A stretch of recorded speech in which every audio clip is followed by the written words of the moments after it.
ایک صحابی حضور کی خدمت میں حاضر ہوئے، عرابی تھے، دیہات کے رہنے والے تھے۔ انہوں نے حضور کی بارگاہ میں ایک بات عرض کی کہ حضور اسلام کے حکام تو بہت سارے ہیں، آج بھی اگر آپ دیکھیں تو کتابیں بھری پڑی ہیں۔ پھر حضور ارشاد فرماتے تھے، صحابہ اس کو سنتے تھے، محفوظ کرتے تھے، آگے بیان فرماتے تھے۔ ان کا بہت سارے احکام ہیں اسلام کے، میں ایک دیہاتی شخص ہوں، مجھے کوئی ایک بات ارشاد کر دیجئے جو میرے لیے کافی ہو۔ تو آقا کریم نے اس شخص کو ایک بات ارشاد کی، فرمایا کہ ان تموتا ولسانک رطب من ذکر اللہ، تو اس حالت میں فوت ہو کہ تیری زبان اللہ کے ذکر سے تر ہو۔ 100 باتوں کی ایک بات ارشاد فرما دی، ان تموتا ولسانک رطب من ذکر اللہ، تو اس حالت میں انتقال کرے کہ تیری زبان اللہ کے ذکر سے تر ہو۔ میں اور آپ اپنی زندگی اس طرح سے گزاریں کہ موت اچانک آئے یا طبی موت آئے، جس حالت میں بھی ہمیں موت آئے تو ہماری زبان عادی ہو اللہ کے ذکر کی، ادھر سے سانس ٹوٹ رہی ہو اور ادھر لبوں پر اللہ کا نام جاری۔ جس شخص کا آخری کلمہ لا الہ الا اللہ ہوا، اللہ اس کو جنت میں داخل فرماتا ہے۔ اور کتنے خوش نصیب لوگ ہوتے ہیں کہ مرتے ہوئے جن کے لبوں پر اللہ کا باقاعدہ نام آتا ہے، اللہ کا ذکر ان کے لبوں کا وظیفہ ہوتا ہے۔ اور کچھ لوگ ان کو تلقین بھی کریں تو زبان پہ اللہ کا نام نہیں آ پاتا۔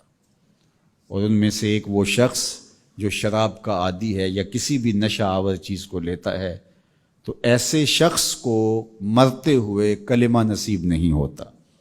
جو اس کو دنیا کے اوپر سزائیں دی جاتی ہیں، ان سزاؤں میں سے ایک سزا یہ ہے کہ مرتے ہوئے اس کے لبوں پہ کلمہ نہیں آتا۔ اور علماء نے یہ بھی لکھا ہے کہ جو بے نماز ہے، نماز نہیں پڑھتا، مرتے ہوئے اس کے لبوں پہ بھی کلمہ جاری نہیں ہوتا۔ اللہ اکبر۔ تو ایک جامع بات ارشاد کر دی کہ ان تموتا ولسانک رطب من ذکر اللہ، تو اس حالت میں فوت ہو کہ تیری زبان اللہ کے ذکر سے تر ہو۔ قرآن مجید میں ہمیں اللہ تعالیٰ نے یہ بھی حکم دیا ہے کہ مجھے یاد کرو، اور یہ بھی حکم دیا ہے کہ مجھے فراموش نہ کرو۔ وَلَا تَكُونُوا كَالَّذِينَ نَسُوا اللَّهَ فَأَنسَاهُمْ أَنفُسَهُمْ أُولَٰئِكَ هُمُ الْفَاسِقُونَ، ان لوگوں کی طرح نہ ہو جانا جنہوں نے اللہ کو فراموش کر دیا، اللہ کو بھول گئے۔ جب کوئی خدا کو بھول گیا تو خدا پھر اس کو فراموش کر دیتا ہے، اور اس کی سزا کیا ہے کہ وہ خود فراموشی کا شکار ہو جاتا ہے، وہ اپنے آپ سے بھی آگاہ نہیں رہتا۔ تو ہمیں جو حکم دیا گیا وہ ہے اللہ کو یاد کرنے کا۔ تو یاد کرنے کا ایک مفہوم یہ ہے کہ اللہ جل شانہ کی اطاعت کی جائے، اس کی فرما برداری کی جائے، اس کے احکام پر عمل پیرا ہوا جائے، نہ یہ ہے کہ اس کے احکام کو فراموش کر دیا جائے۔ یقول اللہ تبارک و تعالی، اللہ جل شانہ خود ارشاد فرماتا ہے، یہ حدیث قدسی ہے، فیما یروی عن ربہ، جو حضور اپنے رب سے روایت کرتے ہیں۔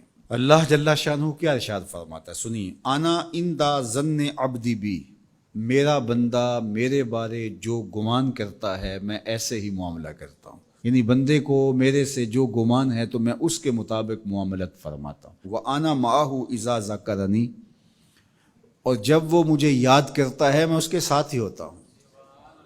جب میرا بندہ مجھے یاد کرتا ہے تو میں اس کے ساتھ ہوتا ہوں۔